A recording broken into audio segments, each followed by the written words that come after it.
Supreme court আইনজীবী সমিতির নির্বাচনে ভোট গ্রহণ চলছে। সকাল 10টা থেকে শুরু হওয়া ভোট গ্রহণ চলবে বিকেল 5টা পর্যন্ত। আগামীকালও সকাল 10টা থেকে শুরু হবে দ্বিতীয় দিনের ভোট গ্রহণ। এবারের নির্বাচনে সভাপতি, সম্পাদক সহ 14টি পদের বিপরীতে লড়ছেন 33 জন আইনজীবী। ভোট দেবেন 7,825 জন। এবারের নির্বাচনে জয়ের ব্যাপারে আশাবাদী আওয়ামী লীগ সমর্থিত আইনজীবী প্যানেল, আর জয়ের ধারা অব্যাহত রাখতে চায় জাতীয়তাবাদী আইনজীবী ঐক্য প্যানেল।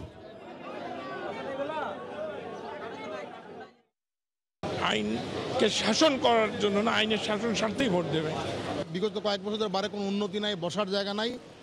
আইনজীবীরা তাদের বসতে চায়, তাদের উন্নত উন্নয়ন চায় বা পেশাগত মান উন্নয়ন করতে চায়। এগুলো আমি প্রতিশ্রুতিবদ্ধ এবং আমি ইনশাল্লাহ তাদের সেগুলো কাজ করব। এই মুহূর্তে হাইকোর্ট এলাকায় আছেন রিপোর্টার আফজাল হোসেন। সরাসরি চলে যাচ্ছে তার কাছে। আফজাল। এমদাদ, সকাল 10টা থেকে সুপ্রিম কোর্ট আইনজীবী সমিতির 2019 এবং 20 যে সেশন, সেই সেশনে ভোট শুরু।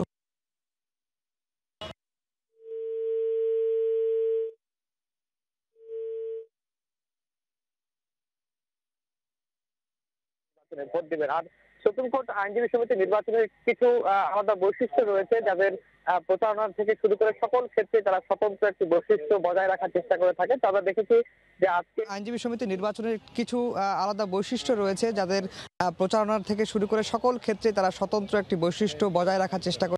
আমরা দেখেছি যে আজকেও কোনো ধরনের ভোট কেন্দ্রের বাইরে প্রার্থীদের যে প্রচারণার সুযোগ সেটি কিন্তু নেই। শুধুমাত্র প্রার্থীদেরকে, যারা প্রার্থী হচ্ছেন সুপ্রিম কোর্ট আইনজীবী সমিতির নির্বাচনে, তাদেরকে লাইন ধরে দাঁড় করিয়ে রাখা হয় এবং ভোটাররা সেদিক দিয়ে ভোট দিতে যাওয়ার সময় তারা মূলত তাদের কাছ থেকে ভোট চেয়ে থাকেন।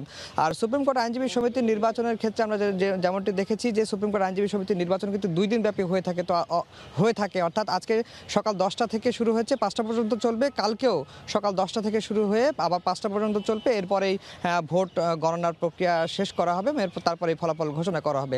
তো সুপ্রিম কোর্ট আইনজীবী সমিতির নির্বাচনে 2টি প্যানেল, অর্থাৎ জাতীয়তাবাদী আইনজীবী ঐক্য প্যানেল, যেটি বিএনপি পন্থী আইনজীবীদের সংগঠন, এবং সমন্বিত আইনজীবী সমন্বয় পরিষদ, যেটি সরকার সমর্থিত আইনজীবী প্যানেল, তাদের যে প্রার্থীরা তারা প্রতিদ্বন্দ্বিতা করছেন এবং দুপক্ষই আশা করছেন তাদের এই নির্বাচনে জয়লাভ হবে। কারণ আমরা দেখেছি যে সুপ্রিম কোর্ট আইনজীবী সমিতির নির্বাচনে বরাবরই কিন্তু বিএনপি প্যানেল জয়ী হয়ে আসছে। কিন্তু এইবার আওয়ামী লীগের প্যানেলের আইনজীবীরা বলছেন যেহেতু অতীতে তাদের যে বিভেদ ছিল সেই বিভেদগুলো তারা কাটিয়ে উঠেছেন, এখন তারা যথেষ্ট সংঘবদ্ধ, যার কারণে সুপ্রিম কোর্ট নির্বাচনে তাদের জয় হবে বলে তারা আশা করছেন। এবং উন্নয়নের জন্যই এবার আইনজীবী যে সমন্বিত আইনজীবী ঐক্য প্যানেল, যে আওয়ামী সমর্থিত প্যানেল, তাকেই ভোট দিবেন বলে তারা আশা করছেন। তো এই ছিল সুপ্রিম কোর্ট থেকে আমাদের কাছে সুপ্রিম কোর্ট আইনজীবী সমিতি নির্বাচনের ভোটের সবশেষ খবর। ইমদাদ।